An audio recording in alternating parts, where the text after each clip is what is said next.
तर्जुमान सिंध हुकूमत सुखदेव हमनानी ने कहा है कि वजीर आला सिंध ने मामले का नोटिस ले लिया है। किसी को कानून हाथ में लेने की इजाजत नहीं दी जाएगी। लड़की ने हाई कोर्ट में हैदराबाद में फ्री विल मैरिज की, उसके बाद सोशल मीडिया पे उन्होंने अपना बयान दिया। उसके बाद जो है कुछ इंतशार पसंद लोग थे जो दूसरी बरादरी से थे, चन्ना कम्युनिटी से थे। उन्होंने कुछ लोगों के साथ मिलके जो दूसरी बरादरी है, बुरडो बरादरी, लड़के के जो पुरसा हैं, उनके घरों को आग लगाने की कोशिश की, जिसमें 18 से 20 घर जले। पुलिस ने फौरी एक्शन लिया, उसी वक्त जाके मामले को कंट्रोल किया और उसी वक्त उन इंडिविजुअल्स के खिलाफ एफआईआर काटी। एंटी टेररिज्म क्लॉजेस सारे उसमें साथ दहशतगर्दी क्लॉजेस डाले और तकरीबन 5 लोग अभी अरेस्ट किए हुए हैं हमने जिन्होंने हरकत की। 20 लोग अभी तक फरार हैं। तर्जुमान सिंध हुकूमत सुखदेव हमनानी ने कहा है कि वजीर आला सिंध ने मामले का नोटिस ले लिया है।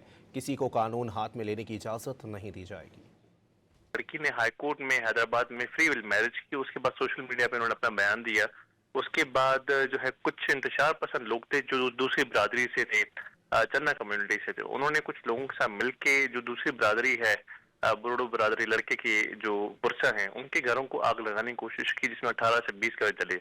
पुलिस ने फौरी एक्शन लिया, उसी वक्त जाके मामले को कंट्रोल किया और उसी वक्त उन इंडिविजुअल्स के खिलाफ एफआईआर काटी।